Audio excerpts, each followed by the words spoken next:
નમસ્કાર દર્શક મિત્રો, હું જયશ્રી પરીખ આમોદ તુફાન ન્યૂઝમાં આપની સાથે. તો જુઓ આજના વિશેષ સમાચાર. આમોદ શહેર ખાતે આશરે 7 કરોડ રૂપિયાના ખર્ચે શરૂ કરાયેલ તળાવ બ્યુટિફિકેશન કામકાજમાં ઘોર બેદરકારી અને ભ્રષ્ટાચાર સામે આવ્યો છે. જાગૃત નાગરિકોની રજૂઆત બાદ સ્થળ પર ખોદાણ કરીને ચેક કરવામાં આવ્યું તો બહાર આવ્યું કે જ્યાં 4 ઇંચ પીસીસી કામ થવું જોઈએ ત્યાં માત્ર 2 ઇંચ જ કામ કરવામાં આવ્યું છે. આ ખુલાસો થતાં જ કન્સલ્ટન્ટ તથા નગરપાલિકા એન્જિનિયરને જવાબ આપવા માટે કહેવામાં આવ્યું, પરંતુ બંનેમાંથી કોઈએ જવાબ આપવાની હિંમત દેખાડી નહીં. જાહેર નાણાંનો ભોગ બનાવીને થતી આ કામગીરીમાં કન્સલ્ટન્ટ અને નગરપાલિકા એન્જિનિયરની કોન્ટ્રાક્ટર વચ્ચેની મિલીભગત હોવાની શંકા નાગરિકોમાં વેગ પકડે છે. 7 કરોડનો ખર્ચ બતાવીને અડધી કામગીરી કરવી એ જાહેર ખજાનાની લૂંટ સમાન છે. નગરમાં જોરદાર ચર્ચા છે કે આવી અનિયમિત કામગીરી સામે તાત્કાલિક વિજિલન્સ તપાસ બેસાડવી જોઈએ અને જવાબદાર અધિકારીઓ તથા કન્સલ્ટન્ટ પર કડક કાર્યવાહી થવી જરૂરી છે. નહીંતર આવી ગેરરીતિઓને શહેરની જનતા ક્યારેય માફ નહીં કરે. Bureau chief Maqsood Patel, Amod. કેતન મકવાણા, જંબુસર વિધાનસભા યુવા કોંગ્રેસ પ્રમુખ.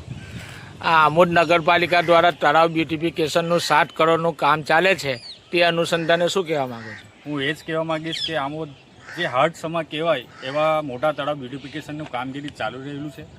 છેલ્લા ઘણા સમયથી અહીંયા આગળ બહુ મોટી છે. અમે પણ જાતે જે તે લાગતા ઓળખતા અધિકારીઓને રજૂઆત કરી છે કે આ મોટા તળાવના બ્યુટિફિકેશનના કામમાં ખૂબ મોટા પાયે ભ્રષ્ટાચાર થયો છે. અહીંયા આગળ બ્લોક પણ તમે જાતે જોઈ શકો છો, બ્લોક પણ લેવલિંગ મુજબના છે નહીં.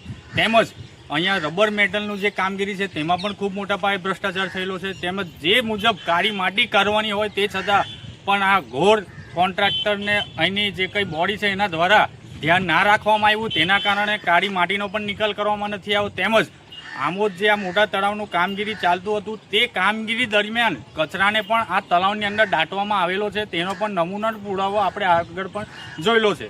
તેમજ જ્યારે આ બ્યુટિફિકેશનનું કામગીરી ચાલી રહેલું હતું ત્યારે જે કમ્પાઉન્ડ વોલ છે તેમાં પણ ખૂબ મોટા પાયે ભ્રષ્ટાચાર થયેલો છે. તેના તમામ આધાર પુરાવા સાથે અમે જે તે લાગતા હતા અધિકારીઓને તપાસ માટે આદેશ આપેલા છે. તમારા તપાસના આદેશના અનુસંધાને પ્રાદેશિક કમિશનરથી અધિક કલેક્ટર આવેલા, તો એમણે શું જવાબ આપેલો આપને? જ્યારે આમોદ નગરપાલિકામાં અઠવાડિયા પહેલાં જ્યારે એડિશનલ કમિશનર આવેલા ત્યારે એમને મેં મારી ફાઇલ બતાવીને મૌખિક અને એમને રૂબરૂ ચર્ચા પણ કરેલી કે જે પુરાવા મુજબ આમોદ તળાવના મોટાભાગના કામોમાં ખૂબ મોટા પાયે ભ્રષ્ટાચાર થયેલો છે. ત્યારે એમને પણ અમને બાંયધરી આપી છે કે હા, અમે ત્વરિત પગલાં લઈશું. પણ અગાઉ પણ રજૂઆત કરી છે, તે છતાં પણ ક્યારે પગલાં લેશે એ હવે જોવું રહ્યું છે. આમોદની જનતાએ પણ ખરેખર હવે જાગવાની જરૂર છે, કારણ કે આપણા ગામની આ શોભા સમાન આટલા મોટી રકમની કામ થયું હોય ને સરકારી નાણાંનો જો દુરુપયોગ થતો હોય તો ખરેખર એક સામાન્ય જનતાએ પણ જાગવાની જરૂર છે.